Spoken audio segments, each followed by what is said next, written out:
You're watching 22 News in Focus. We're talking about casinos today. We just heard from the Gaming Commission chairman about where they are in the process of choosing which casino developer will be awarded the different licenses.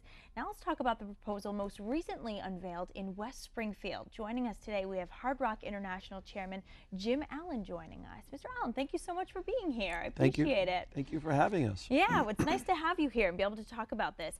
So talk to us about your proposal. Why the Big E and West Springfield? Talk to us about why that was desirable. Well, I think it's a tremendous opportunity for us, and obviously when we look at the success that the Big E has had, going back to 1911 as being the entertainment destination, not just here in Western Mass, but really in New England. So when we looked at the legislation that was created, we looked at it as truly the ability to obviously participate and create jobs and all the amazing economic impacts.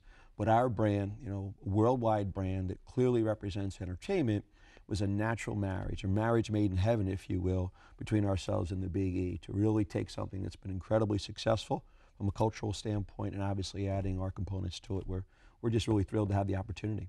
Hard Rock obviously has a number of venues all around the globe. How does our process here in Massachusetts compare to some of the other projects you've been involved in? Is our process, we just heard from the chairman about where we are and where we're going and how this is working here. Is this about what other states do, or? I think, frankly, it's a real compliment to the state and obviously to the chairman. I think the process of taking time, doing it the right way, making sure that all the backgrounds are thoroughly investigated, and creating a competition. Frankly, ourselves as a gaming company, but more importantly an entertainment company, we recognize there's some wonderful other participants in this process. So hopefully it'll create all of ourselves to take it to the next level to make sure that it's the most desirable project for the state. Okay, and as the Gaming Commission does their background checks, obviously we're kind of curious ourselves what Hard Rock is all about. We know the name, but not all of us really know the ins and outs. What do your finances look like? I mean, is this a good time to be expanding? I think for some companies the answer is clearly yes, and we certainly fall in that category. When we look at Hard Rock, the last 3 years it has had its most successful years, but in 2010, 11, and now 12 with double-digit growth. When we look at investment grade, our parent company actually is an investment grade gaming company. So we certainly have the financial stability, we certainly have the balance sheet in order to compete in this particular arena. Certainly some of the other companies that are out there, they are working through different challenges they may have. We're very fortunate not to be in that particular situation from a financial standpoint.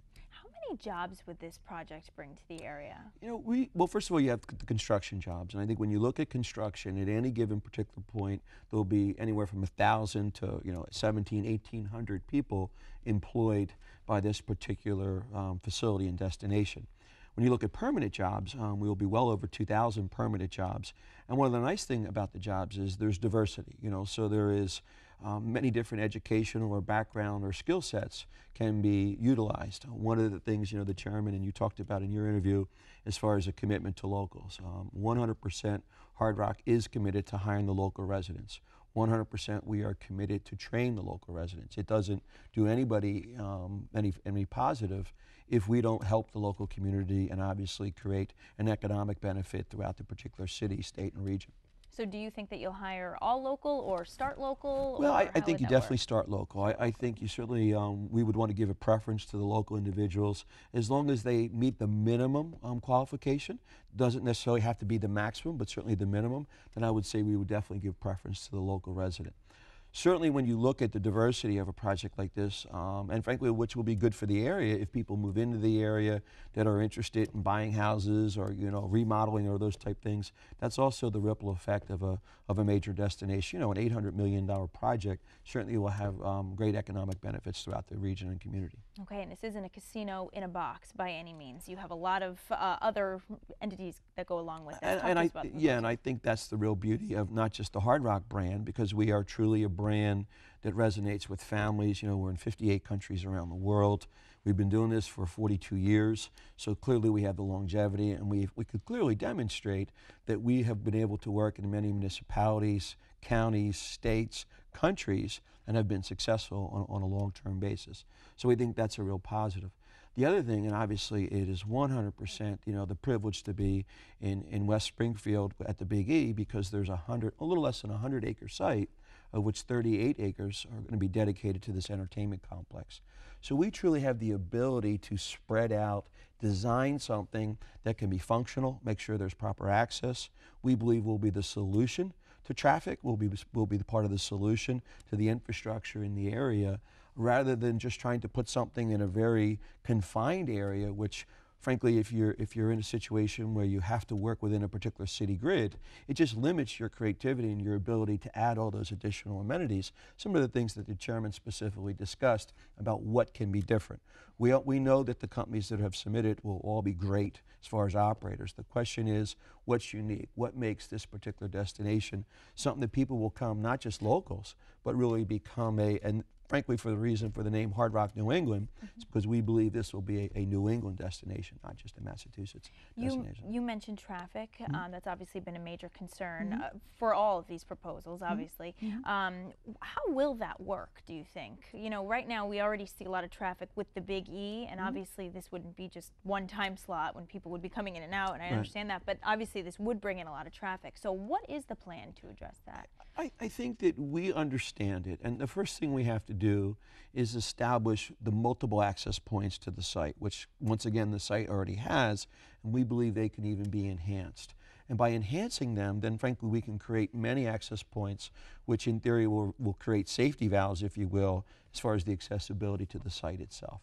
Back to the situation, if we are landlocked in a particular grid, you don't have that flexibility or that, those particular access points. So the first thing is obviously is to work with the mayor, the city council, the host committees, and not just of West Springfield, but the surrounding communities, to make sure that, number one, we are sincere, we are honest, and we do want to do this the right way. The last thing we want to end up with is a situation where we've created this additional stress in a community where it creates something that becomes a negative rather than a positive. And, frankly, we believe that's part of the process of working with all those individuals and groups. What about some of the other, stresses that they would call it? They talk about crime when they talk about the casinos coming into the area. Anyone pros or for or against casinos, that's what you'll hear. Does Hard Rock intend to have their own police, or would this be taken from West Springfield? I mean, have those details been worked out yet? Well, I think number one, we certainly have already had a communication with the mayor, the city council, the police chief, the fire chief, etc. So we will, most importantly, we have to be respectful to the way things are handled and processed in the particular city itself.